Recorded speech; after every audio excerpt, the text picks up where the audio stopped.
আসসালামু আলাইকুম, আমি Radwan Ahmed from English department. যেহেতু আমি ইংলিশ ডিপার্টমেন্টে পড়াশোনা করতেছি, অতএব ইংলিশ নিয়ে অনেক কিছু আমার জানা হয়ে গেছে। তো যদিও আমি টিচার নয়, পার্মানেন্টলি কখনোই পারফেক্ট কোনো জিনিসও আমি শো করতে পারবো না। তবে ভিডিওর প্রথম ক্ষেত্রে আমরা যতটুকু জানলাম যে রাইটিংয়ের প্রসেস নিয়ে আমি কাজ করতেছি, অর্থাৎ বর্তমান সময়ে রাইটিংটা খুবই একটা জটিল সমস্যা। তার মধ্যেই হচ্ছে যে পার্টিকুলার আমরা পড়ছিলাম আইডিয়ার সমস্যা, টপিক, ভোকাবুলারি, গ্রামার, রুলস, এইরকম অনেক জিনিস আছে।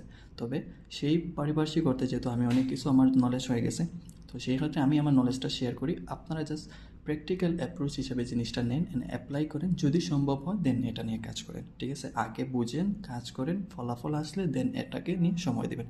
আদারওয়াইজ সময় দেওয়ার কোনো প্রয়োজন নেই। চলুন শুরু করা যাক আজকের ভিডিওর প্রথম সেশনের প্রথম ভিডিও। তো আমরা রাইটিংয়ের আজকের প্রথম ক্লাস আজকে আমরা জানবো যে how to develop your ideas in writing. অর্থাৎ যেটা আমাদের কমন একটা সমস্যা হলো রাইটিংয়ের কি আইডিয়া ডেভেলপমেন্ট কীভাবে করা লাগে। তবে আমি আগেই বলছিলাম যে রাইটিংয়ের কয়টা পার্ট থাকে, সাধারণত মেইনলি আমরা দুইটা পার্ট থাকে। তো দুইটা পার্ট কী কী বলতে পারে?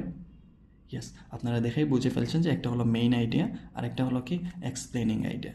সো মেইন আইডিয়া কোনটা আর এক্সপ্লেনিং আইডিয়া কোনটা? তো মেইন আইডিয়া হলো যে যেটা আমাদের একটা বিষয়ের সাথে সর্বপ্রথম আসে সেটাকে, অর্থাৎ একটাকে আমরা বলতে পারি সেন্ট্রাল পয়েন্ট অফ রাইটিং। অর্থাৎ একটা একবারে মিডিল ওয়াইজ করে কথা হয়, অর্থাৎ একটা মেইন পয়েন্ট চলে আসে। তো মেইন পয়েন্ট ওয়াইজ করে যখন আমরা কথা বলি তখন এটা মেইন আইডিয়া চলে আসে। অ্যান্ড মেইন আইডিয়াকে যখন আমরা রিলেট করে যখন একটা সেন্টেন্সটাকে এক্সপ্লেন করা যায় তখন সেটা আবার চলে আসে এক্সপ্লেনিং আইডিয়া।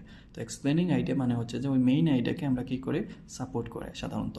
অতএব বুঝতে পারতেছেন যে আমাকে যদি আইডিয়া ডেভেলপমেন্ট করা লাগে তাহলে আমাদের প্রথমে শিখতে হবে মেইন আইডিয়া। অ্যান্ড মেইন আইডিয়ার পরবর্তী আমাকে জানতে হবে এক্সপ্লেনিং আইডিয়া। কারণ আমার মেইন আইডিয়া যদি আমি সুন্দরভাবে আনতে না পারি বা ইউজ করতে না পারি তাহলে অবশ্যই এটা আমার জন্য সবচেয়ে কঠিন জিনিস হয়ে যাবে। কারণ মেইন আইডিয়া যত হার্ড থাকবে আমার এক্সপ্লেনিং আইডিয়া তত আমার হার্ড লাগবে। আর মেইন আইডিয়া যত ইজি হবে আমার এক্সপ্লেনিং আইডিয়া তত ইজি হবে। বুঝতে পারছেন জিনিসটা? একবার ইজিলি বোঝাচ্ছি যাতে আপনাদের সমস্যা না হয়। একটু ভিডিওটা একটু লং হতে পারে, বাট একটু সময় নিয়ে দেখে যাবেন, ঠিক আছে? চলুন আমরা দেখে ফেলি যে কীভাবে যে আজকের ভিডিওটা আলোচনা কীভাবে মেইন আইডিয়া আনা লাগে। তো মেইন আইডিয়া নিয়ে কাজ করতে হলে আজকের ভিডিওটা ফুললি হবে মেইন আইডিয়া, সেকেন্ড ভিডিওতে কাজ হবে এক্সপ্লেনিং আইডিয়া। কারণ ওই জিনিসটা মেইন যদি করতে পারেন রাইটিংয়ে আপনি বস হতে আপনার কারো বা কোনো পথের বাধায় আপনাকে ফেস করতে হবে না, ঠিক আছে? চলুন দেখা যাক। সো হিসাবে আমরা দেখতে পাচ্ছি যে এই হলো যে কীভাবে মেইন আইডিয়া আনা লাগে।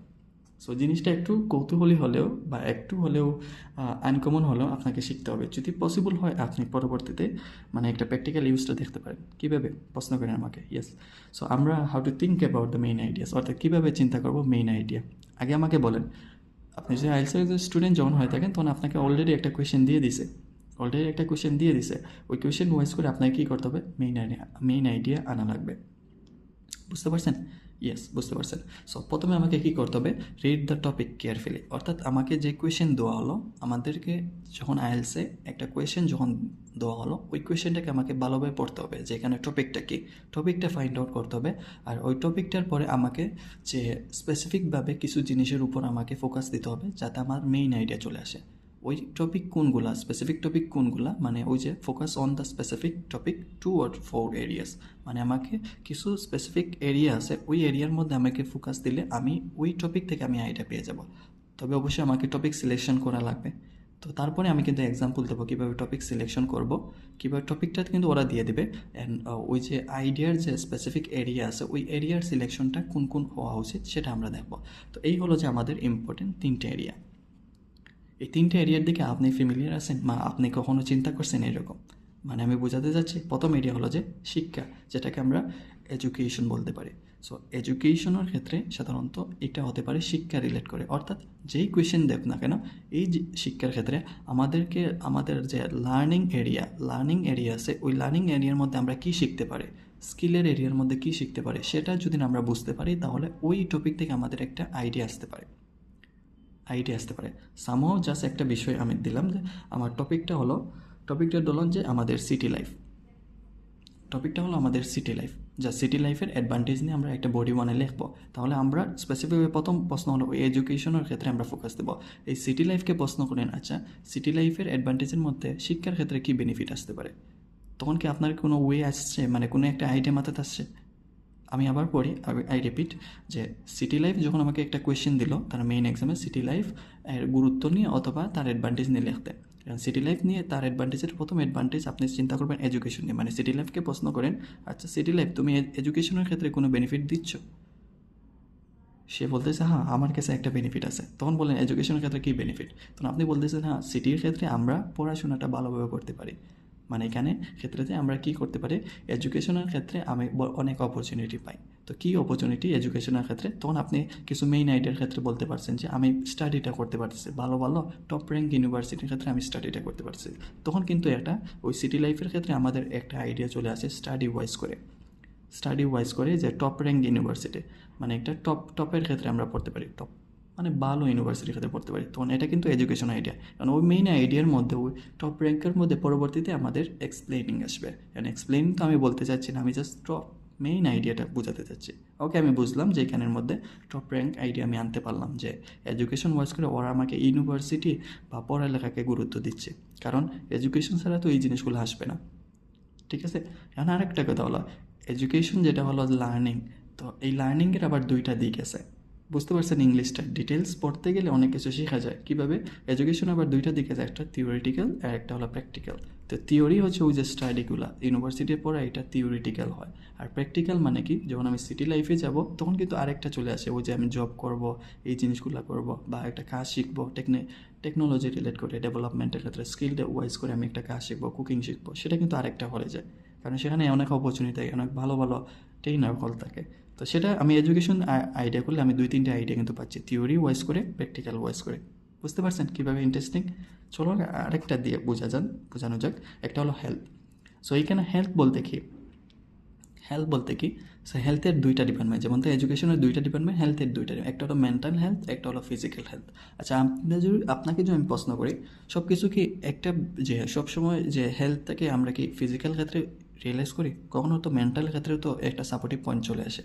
তো উদাহরণ হিসেবে দিলাম যে আমি সিটি লাইফে প্রশ্ন করলাম, আচ্ছা সিটি লাইফের ক্ষেত্রে মেন্টালি হেলথের ক্ষেত্রে কী লাভ হয়? তখন হেলথের ক্ষেত্রে যখন প্রশ্ন করবে তখন দুইটা সিকোয়েন্স চলে আসে, একটা হলো মেন্টাল, একটা হলো ফিজিক্যাল। সো এখানের কথা হলো ওভারঅল যে যদি চেষ্টা করেন হেলথ, তখন আপনার অবশ্যই মাথায় কী আসছে? এডুকেশন চিন্তা করলে তখন আপনার মান আসতেছে, স্টাডি আসছে, স্কুল কলেজ ইউনিভার্সিটি আসতেছে। ঠিক একইভাবে হেলথ ওয়াইজ করলে আপনার কী আসতেছে? আপনি মেডিকেলের কথা আসতেছে, এখানে ভালো ডক্টরের কথা আসতেছে, ঠিক আছে, ভালো মেডিসিনের কথা আসতেছে। তো এটা হলো যে কি, ওই যে ফিজিক্যাল কন্ডিশন অথবা মেন্টাল কন্ডিশন একসাথে চলে যাচ্ছে দুইটাই। কারণ এখানে মেন্টাল ওয়াইজ করে ডক্টর পাওয়া যাচ্ছে, ভালো একটা ফিজিক্যাল একটা ইনস্টিটিউশন পাওয়া যাচ্ছে যেখানে আমি একটা এক্সারসাইজ করতে পারতেছি, অথবা ভালো একটা ডক্টর অথবা মেডিকেল ডিপার্টমেন্ট আমি পাচ্ছি, ভালো ভালো মেডিকেল ডিপার্টমেন্ট পাচ্ছি। তো সেই ক্ষেত্রে আমি দুইটা আইডিয়াতে কখনও ফিজিক্যাল হতে যাচ্ছে, আবার কখনও মেন্টালে, কখনও আবার আলাদা আলাদা থাকবে, ডিফারেন্ট, মানে ফিজিক্যাল একটা ডিফারেন্ট পুরো একটা আলাদা একটা আইডিয়া যাবে, মেন্টাল আরেকটা পুরো একটা আলাদা যাবে। বুঝছেন কীভাবে প্রশ্ন করা লাগে? ফাইনালি যেটা হলো যে আমার আরেকটা এরিয়া হলো ইকোনমিক। তো ইকোনমিকের প্রশ্ন করবেন যে আচ্ছা সিটির ক্ষেত্রে আমার ইকোনমিক ক্ষেত্রে কী ভূমিকা আসছে? তখন আপনার মাথায় আসে ইকোনমিক মানে কি আগে বুঝতে হবে, মানে কেন হলো কেরিয়ারের উন্নতি থাকবে বা প্রফিট বা আয়ের মাধ্যম থাকবে, এটা সাধারণত। তো এটা হলো পজিটিভ দিক। আমি আবার নেগেটিভ দিকের কথা বলতে পারবো, উভয় দিকের নেগেটিভ দিকের কথা বলতে পারবো। বুঝতে পারছেন? তো এটা হলো যে ইকোনমিক। তো ইকোনমিকের ক্ষেত্রে কী হবে, যখন আমি চেষ্টা করলাম যে সিটি লাইফে গেলে আমার কেরিয়ারের ক্ষেত্রে কী হবে, তখন তো আপনার হুলস্থুল হলে আপনার মানে একজন বোকাও বলতে পারতেছেন যে ভাই আমি তো, বা স্যার আমি টাকা আয় করতে পারবো, বা আমি কাজ করতে পারবো, আমি আমার নিজের স্কিলটা শো করতে পারবো, বিনিময়ে আমি একটা আর্নিং প্রসেসটা আমি একটা ক্রিয়েট করতে পারবো, একটা ইন্ডাস্ট্রি আমি একটা ক্রিয়েট করতে পারবো। তো এটা হলো যে কেরিয়ার অপরচুনিটি। অ্যান্ড প্রফিট মানে কি, আমি একটা স্কিল আছে আমার টেকনোলজি ওয়াইজ করে, আমি একজন কম্পিউটার টাইপিস্ট অথবা আমি একজন রাইটার, আমি একটা যে কোনো কিছু লিখে অনলাইনে পাবলিশ করতে পারবো, সেই ক্ষেত্রে এখানে প্রফিট কথাটা চলে আসছে। তো এই ওয়াইজ করে যদি কথা বলি তখন আমরা ডিফারেন্ট আইডিয়া পাচ্ছি। মজার কথা হলো মেইন আইডিয়া যদি ডিফারেন্ট পান, এক্সপ্লেনিং আইডিয়া ডিফারেন্ট হবেন। এতে দেখা যাবে কি আমার আইডিয়াটা আমি রিলেট করতে পারবো। কারণ ইজি বিষয়, এই জিনিসটা কি, শিক্ষা নিয়ে আপনার কোনো ভালো আইডিয়া নেই? অবশ্যই আছে। হেলথ নিয়ে আইডিয়া নেই? আছে। ইকোনমিক টাকা পয়সা রিলেট করতে অবশ্যই আপনার মাথায় হাজার আইডিয়া আছে। তখন আপনি এই জিনিসগুলো এক্সপ্লেন করতে পারেন। আমি আগেই বলছি, যার আইডিয়া সুন্দর তার লেখা সুন্দর। ঠিক আছে, তো এটা বুঝতে পারছেন?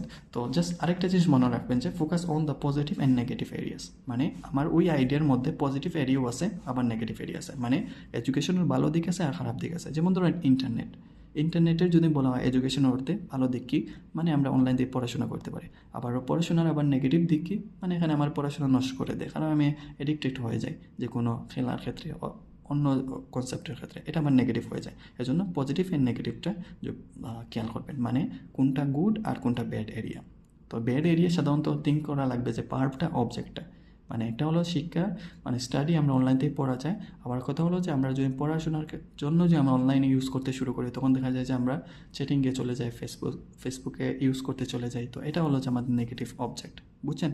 হেলথের ক্ষেত্রে সেম কাহিনী হতে পারে, ইকোনমিকের ক্ষেত্রে সেম কাহিনী হতে হবে, আমরা টেকার দিকে ফোকাস করতে গিয়ে আমরা মানুষত্ব ভুলে যাই, সিটির মানুষগুলো, তো এটা হতে পারে। তো এই কন্ডিশনে যদি আমরা চিন্তা করি তাহলে অনেক কিছু, মানে আমরা আমাদের মেইন আইডিয়াটা পেতে কোনো সমস্যা হয় না। এখন বলতে হবে না ভাই মাত্র কি এই তিনটেই আমার হয়ে যাবে, না, কখনো কখনো এই তিনটা আমার মাত্র দুইটা যাবে, কখনো একটাই যাবে, কখনো আবার তবে তিনটার মধ্যে একটা ডেফিনেটলি যাবে, আপনি চিন্তা করতে হবে। তবে এখন কথা হলো ভাই, আপনাকে শেখাচ্ছি আমি প্রথম স্তর থেকে, এখন আপনি যদি আপকামিং অ্যাডভান্স কীভাবে আমাকে কোয়েশ্চেন করেন তাহলে হবে না, আমাকে অ্যাটলিস্ট 5 থেকে 7টা এরিয়া জানতে হবে, তবে 5 থেকে 7টা হলে এনাফ হয়ে যাবে। অ্যাজ এ বিগিনার রাইটার হিসেবে আপনি যথেষ্ট, ঠিক আছে? তারপর আমি কমন একটা 3টা এরিয়া বললাম, পরবর্তীতে আমরা আলোচনা করব যে কীভাবে আরও ডিটেলস আইডিয়া নিয়ে আমরা চিন্তা করতে পারি। বুঝতে পারছেন কীভাবে চিন্তা করবেন? হ্যাঁ, এখন কথা হলো ভাই একটা সিম্পল একটা যে এক্সাম্পল দিলে যে আমি একটু বুঝতে পারবো, এটা তো হ্যাঁ, এই বোঝা নিয়ে কিন্তু আমাদের সেকেন্ড ভিডিওতে চলে আসবে যে কীভাবে ওই জিনিসগুলো মেইন আইডিয়া নিয়ে কাজ করা লাগে, মেইন আইডিয়াতে একজাক্ট স্পেসিফিক জিনিসগুলো নিয়ে কাজ করা লাগে। তো যদি মেইন আইডিয়া যদি বুঝতে পারেন তাহলে আমাদের কী জানতে হবে বলেন তো? মেইন আইডিয়া যদি জানি তাহলে আমাদের কী জানতে হবে? এক্সপ্লেনিং আইডিয়া, মানে এই ক্লাসটার পরে আপনাকে জানতে হবে কীভাবে এক্সপ্লেন করা লাগে। তো এক্সপ্লেনটা আমার সবচেয়ে মজার জিনিস, এটা আমার আবিষ্কারের প্রথম স্তর, আমার ইনভেস্ট যে রিসার্চারের ক্ষেত্রে। তো সেই হিসাবে আপনাদের একটু কষ্ট হলে এই জিনিসগুলো বুঝবেন কীভাবে ওই যে টপিক বোঝার পরে কীভাবে আমরা ওই যে 2 or 4 এরিয়াটা কীভাবে ক্লারিফাই করব, কীভাবে প্রশ্ন করলে একটা আনসার আসবে, আর ওই আনসারের সাথে সেটা হবে মেইন আইডিয়া, আর মেইন আইডিয়াটা আমরা পজিটিভও নিতে পারবো আবার নেগেটিভও নিতে পারবো। অ্যান্ড পজিটিভ নেগেটিভ নেওয়ার পরে আমাদের দরকার হবে কি এক্সপ্লেনিং আইডিয়া, ওই এক্সপ্লেনিং আইডিয়া আমরা সেকেন্ড ভিডিও থেকে আলোচনা করা শুরু করব। তো কী খবর, যদি ভালো লাগে অবশ্যই আপনারা এই জিনিসগুলো নিয়ে কাজ করিয়েন, কারণ আমার চেষ্টা থাকবে আপনাদের নিয়ে কাজ করা, নট মোর দেন যে রিজাল্টটা পাওয়াটা আমার আসল। এখন আপনি কিভাবে রিজাল্টটা পেলেন এটা আপনার দেখার দরকার নাকি আমার দেখার দরকার, ডাজেন্ট ম্যাটার, প্রসেসটা অ্যাপ্রোপ্রিয়েট হইলে রেজাল্টটা চলে আসে, একটু কম আর বেশি আর কিছু না।